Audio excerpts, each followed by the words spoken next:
Thank you for tuning in to Koppen with Comic. I'm Brian Koppen. We're here with comic Lukas Arnold.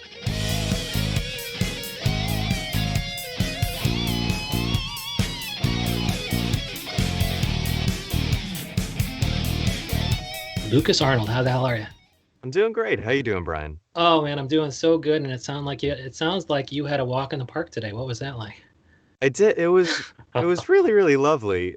Um, I found that I get really, really annoyed, um, not by people walking nearby me. I've never been more aware of people on bicycles with radios blasting throughout the park. Yeah.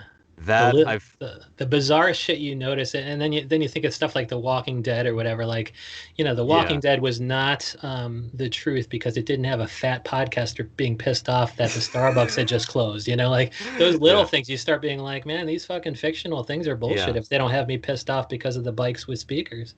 It's also that I think we're all getting really, really used to being on our own and Yeah. having as little contact as possible between people so that the moment that you have something as loud and obnoxious, I think it's obnoxious to blast your radio while you're on a bike. Just if you're sitting down on a blanket, like having a picnic, that makes sense if you're playing a little music. But for some reason, if you're on a bike and you're traveling, it it feels like you're just adding more to the speed of sound just emanating from your radio. And I'm just like, oh, you can go. We don't need you.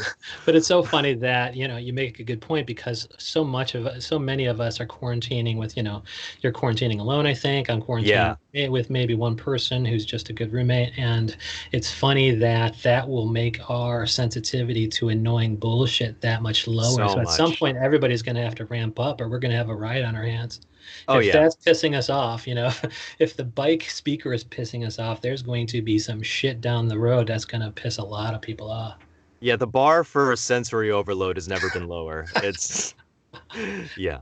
Well, let's talk about sensory overload because Lukas T. Arnold across all social platforms is nothing if not sensory overload in the form of, just comedy videos where you're busting out impressions, you're doing just fucking hilarious comedy sketches about things like indoor plants. I mean, these are the things that we're all kind of focusing on because we're inside and you're making them funny.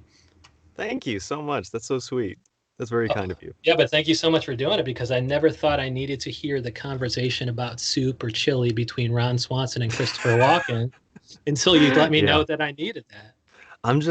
What was funny is that I posted a picture of a common thing under TikTok and then Amy's Kitchen, the brand of those soups that I very much like. They commented as well. I was like, "Oh my God, I feel so starstruck." Dude, I love It that shit. was really I think Miracle Whip retweeted me once, and I just was on cloud nine because we grew up eating Miracle Whip instead of like Hellman's mayonnaise. Ugh, I am moist already. Ugh. But yeah, tell me about your process. It sounds like you probably have, you could have a home recording studio because you do I am. voiceovers I'm fairly actually professionally, right? I'm actually in my home recording studio right now. That's what I'm Skyping from. Yes, and you sound wonderful. And that's kind of, Thank you. you build it out because of your career? And right now it's just, an added benefit to having a sweet career is that you're able to also kind of interview with people online or do Zoom comedy shows. Oh, absolutely. I haven't I don't think I did one Instagram live show Okay. last week. I haven't done many shows besides like live streaming on TikTok and various little things here and there. But yeah, no, it's very good, especially right now being able to do voiceover to support myself. It's never been I'm really, really thankful that I get to do this to sustain myself because I already work from home. I already have everything set up and it's good. Yeah. What kind of stuff are you doing? We had Brian McGinnis on here who let me know that he was the Robitussin bear, which I thought was Oh, fucking cool. Like, what kind of stuff are you doing that we might have heard of? Because his daughter now thinks that every bear on television is him because he was oh, the voice of the Robitussin bear. Very adorable. oh, So that's kind of, so sweet. if somebody hears your voice, where else have they heard it? Right. The very first thing I was ever cast in, the very first thing I was ever cast for in the world of voiceover was like it was a murder mystery series that I actually Yes. just finished last year. Because Okay. I started out doing audiobooks. So I did a bunch of audio. I'm in the middle of my 48th audiobook. Whoa. Fuck. Yeah. And I started in July 2017, so coming up on 3 years. And so how did you kind of, I mean, what did they hear in your voice that has you as the go-to guy for audiobooks? Well, what so I got interested in in my senior year of college, and my roommate and I, we found this class. We went to college in Chicago, and we found this class on Facebook, and it was called very grandly How to Become an Audiobook Narrator.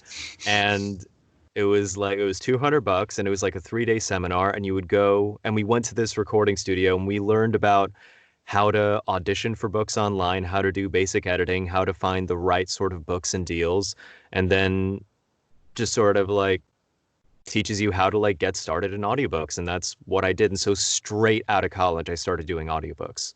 Wow. And And that so, I mean, did that give you the connections? Like, did that tell you who to, and I guess it did, like it told you who to kind of send your clips to and how, what to put in those clips, what are they listening for? And did it also yeah. teach you how to do things like controlling your breath and all that? Oh, absolutely. Yeah. They it wasn't so much about technique, so much it was about like the technicalities of equipment and how to navigate this website. It was Okay. sort of oriented towards actors who already had some training and knew what to do Oh, to like perform. But yeah, and so at the end of this class, we got some audiobook samples that we could add to our profile online and then use those as our like calling card. and so Um, there's kind of a chief site for that. And then yeah, it was they see that you did one and that the response was fairly good? Like, are your employers or your contractors able to leave a review like this guy's good, or they're just able to hear that from the sample? Because I mean, just having a good voice might not be enough if yeah. you're not professional. So does this website that you kind of get hooked up with also allow for reviews, etc.? Oh, absolutely. It was acx.com, and that's where I've done all my audiobooks. Okay. And it was kind of cool is that I met this author that I did the murder mystery series with, and then I got a deal with a client that sent me a lot of like nonfiction books, and they were very, very short ones, like only an hour, 2 hours long, and they were like how to invest in Bitcoin, how to tell if you're an empath, how to. It was Wow. really, it was a broad range to say the Okay. least. And there was one audiobook that I actually had to stop because it was a JavaScript audiobook. And literally, it was like forward slash underscore one underscore capital A lowercase. It was Oh no. narrating the entire code. Wow. And I and at some point I said to the client, I was like, I can't do this. I'm bleeding over here. I can't. And he was like, oh, that's fine. We were just gonna try this out. We'll get someone else. I was like, oh, thank you. Yeah, Um, wow. And then it was ultimately, who rough. did they Yeah. go to? Like, maybe they paid more for the I don't next know. guy. Like, it's like you got to pay me a lot of money to kind of spend time on this instead of my hilarious comedy videos. Yeah. Oh, well, this I have one funny story about audiobooks is that I very nearly did erotica. Very, very nearly. Okay. Um so I was at a party with some friends from college. I stayed in Chicago over the summer after I graduated and then I moved back here, but during the summer I was doing audiobooks. I was in a show and I got home one night from a party. I had a bunch of drinks and when I got home I thought let me just see what books are available for audition. Let's just see. Why not? And so I looked online and there's a toggle you can check and it says exclude erotica and sexuality. So you don't look at those books and you see everything else. So I decided you got drunk, you unchecked that box. and only looked at erotica and sexuality and I found this book. I don't want to say what the name of the book is because someone Right. did this book Yeah. eventually, but I found it and it was so terrible. It was wonderful. It was just, it was so, it was kind of like The Room in how it just like it had no self-awareness Yes. of the like its own qual. And I just thought, oh, I need to audition for this. And so I recorded an audition drunk. I edited it drunk. I then sent it off, and then I crashed. I went to bed, and in the morning I woke up to an offer. And I was this Wow. close to accepting. I was because I knew I would have had an amazing time doing this. I would have had So so why much didn't you? fun Yeah, why didn't you do it? because they would have wanted it produced. Because I produce the whole audiobook. I record it, edit it, I do everything for the audiobook.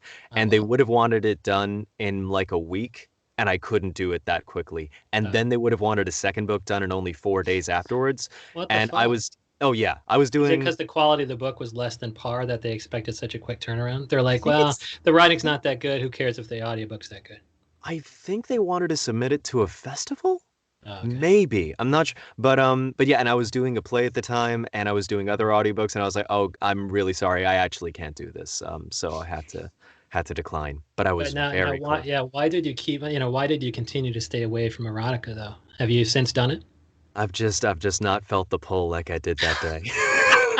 I love it, man. You got Yeah. drunk, you listened to it, you auditioned, you had sweet dreams. You woke up with morning wood, and you got the offer. You got the offer, and you rubbed one Yeah. out. You know. No, yeah. Yeah, you have a window into my soul. Yeah. And then But where were I've you in Chicago? I was You're in from Chicago. Evanston, Illinois. I went to Oh, good. Northwestern. Oh, Yeah. cool. And then, I mean, during college, I mean, you didn't have a related major. Were you theater or no? I was theater major. Yeah. Okay. And then, I mean, one other kind of this brings up the Northwestern alum, possibly. Hmm. Um, well, I wonder if he did, but Nick Kroll is one of the better voice artists for Oh animation, and it yeah. sounds like you have Oh, an big interest fan. like Yeah. I do in Big Mouth. And I'm kind of wondering whether or not I thought he had a tangential relationship to Chicago and or Evanston. But speaking of Big Mouth, I mean, are Hmm. you ever going to have your own animated series where you do every single voice in there, each one funnier than the last? That's the dream. I Yeah, would. is that the career goal? Well, I mean, I really love stand up and I want to pursue, but doing an animated show where I do like a bunch of different characters, that would be a big check off of my like life. I don't want to say bucket list, but life. Like I would love to do that. Something like, Hank Azaria on The Simpsons because he does Mo, he does Carl, he does Chief Wick. He so many different characters. I'd love to do that. And And I I think actually am you could in. because I mean you got the comedy writing down, you got the voices down, you got the studio, you got the editing. I would I think the am in a only thing. cartoon though. I am Wait, actually in a. It's a young children's cartoon called Saving Soup. oh, okay. And it's on YouTube, like 5-minute episodes. It's really, really cute. It's Well, there about you these go.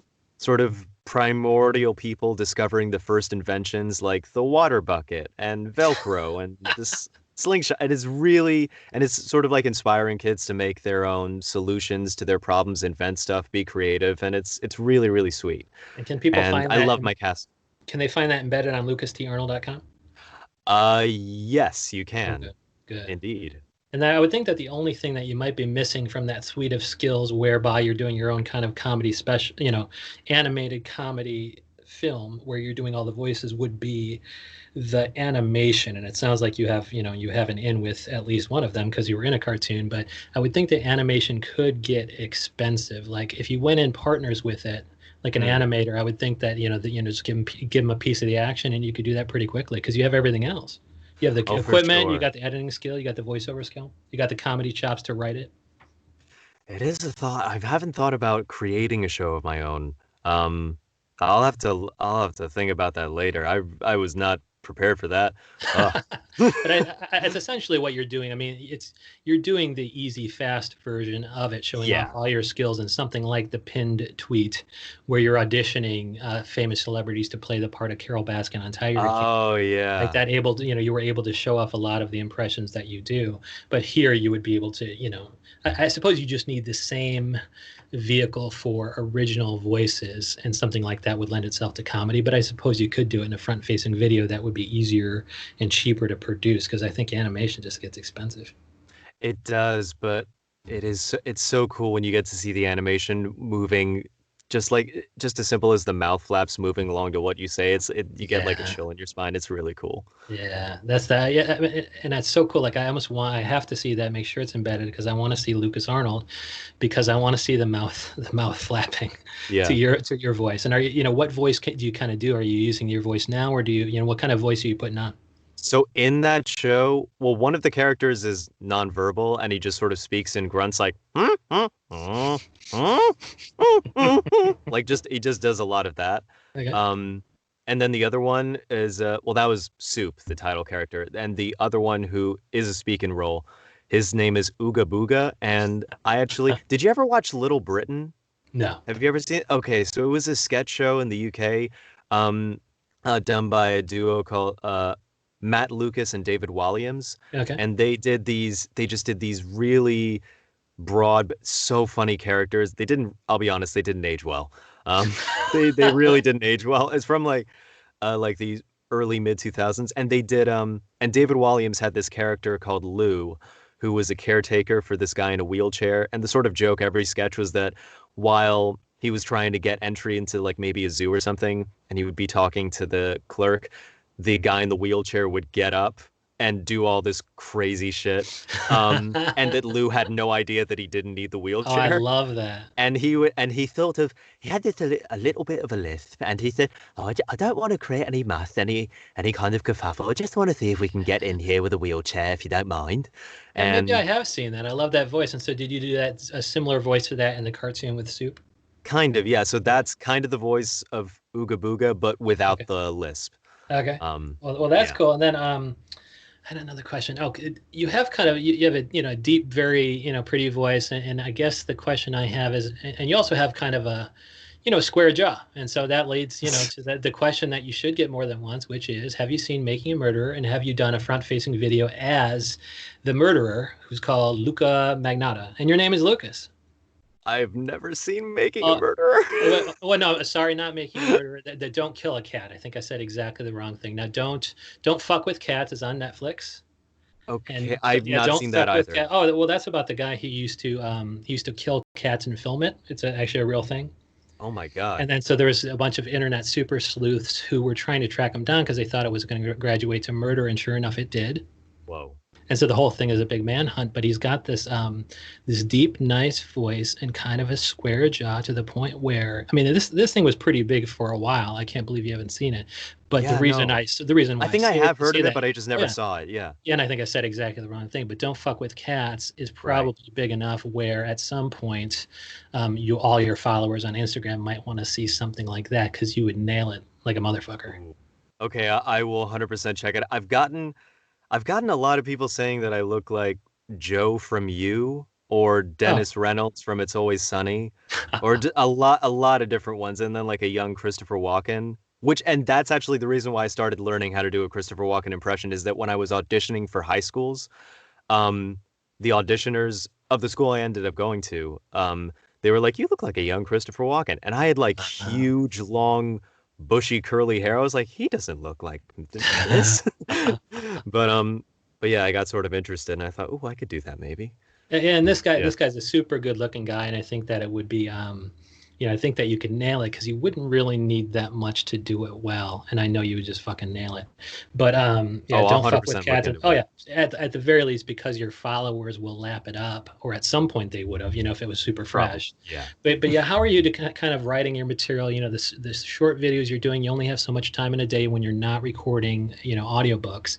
How are you deciding, I want to spend the next half an hour, 3 hours, however long it takes to record, edit something like the indoor plant video, or the other one with it ended with coronavirus and Jeffrey Epstein reference. It was Yeah, the yeah. garlic, the global conspiracy about hoarding garlic. Like, how are you deciding what's worthy of the considerable time it probably takes to record and edit? Oof. I'm trying. It's sort of the best way I can describe it is that it comes from the same place in your mind that thinks that would make a good tweet. Something that's just Uh, sort of short and punchy.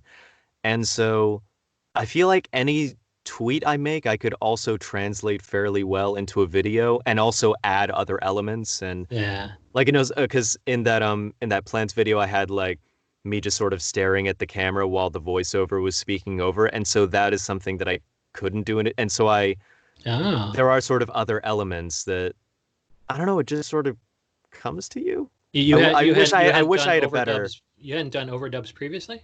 You're saying technologically you don't often have a kind of a, I guess you no, you do, of course, because you're a voiceover yeah, artist. So yeah, what was sometimes. unique about that video where you said you don't normally do that? It just sort of, I just started doing it. It's a bit like riffing in Okay. that you start recording it and you think, oh, maybe I could just give like a deathly stare to the camera without moving my face at all while the voiceover is taking over the remainder of the video to just add Oh, like good, a sort of good. creepy factor. And It that's just sort something of, that would be much better than like a tweet or something. yeah, it's kind So of you're, like it's kind of like if you're making pasta and you just like decide to throw in something else like an extra spice and you're like, oh, why not try this? And yeah. it's just throwing stuff in, kind And of. then as far as like impressions and things like that, like we had Bonnie Q Harris on here and she did actually on the same day I recorded Bonnie Q Harris and Maria Dakotas, and they both were, doing, Melissa Villaseñor impressions and things like that. And even Maria Dakotas had something like, well, I tried to do this character because I kind of look like her. But then both Mm. of them have since had success.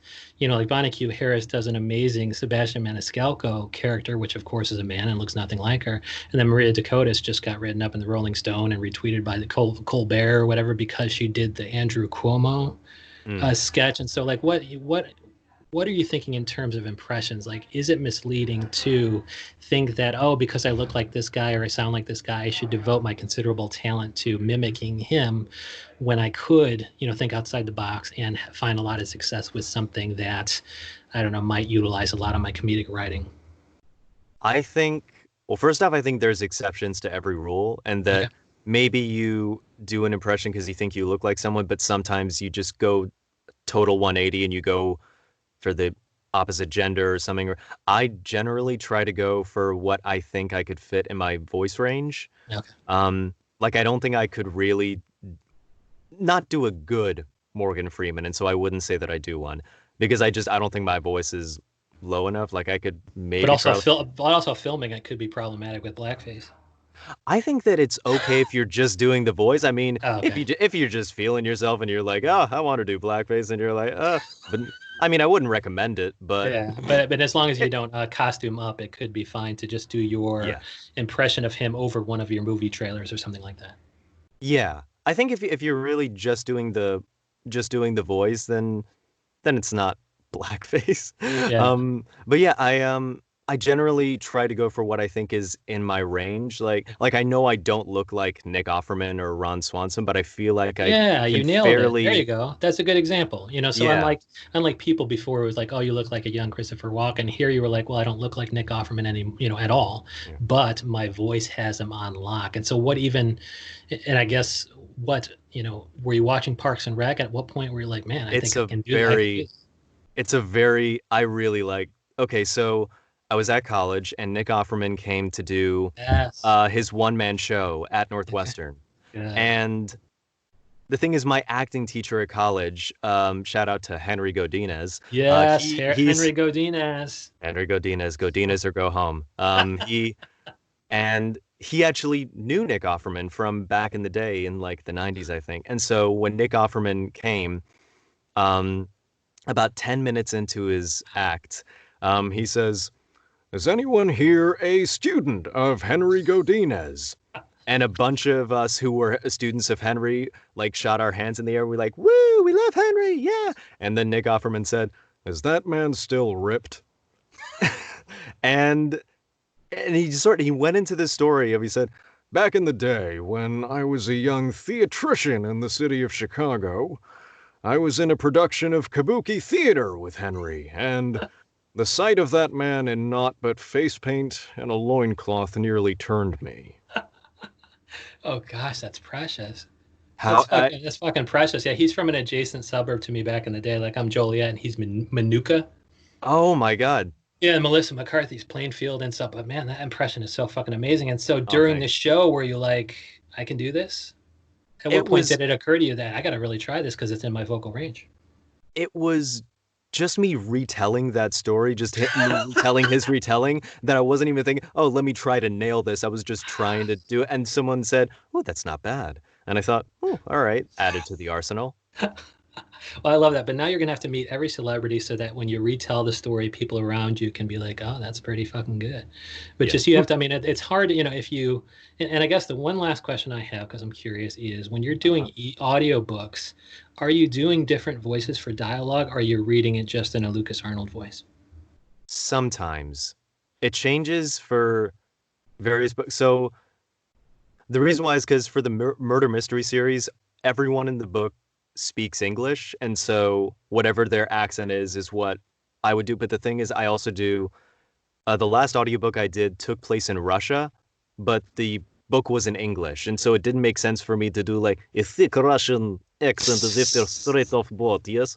Yeah, And so because they're speaking English now, as understanding that they're really speaking Russian, and so I just yeah. did an American accent. So Um, it depends on the gig. yeah, there's a nuance to everything, Well, and let you me just tell sort of you, have to use your best judgment. See it. in this episode, I mean, your voice is just perfect, and I just hope someday I see you as the killer from Don't Fuck with Cats, Luca Magnotta, just because he's a, good looking dude, square jaw, he's got the deep voice, and I think he could just fucking nail it. And hopefully there's a moment in time when your Instagram followers just demand it, because they're a fucking horde, and there's thousands of them, and they're just gonna, I want them to clamor. Here's, my mouth to them, sending it out into the world. He needs to be Luca Magnotta from Don't Kill Cats. Lukas Arnold, it was so nice speaking to you. Thank you so much. This is a pleasure. Thanks so much, Brian.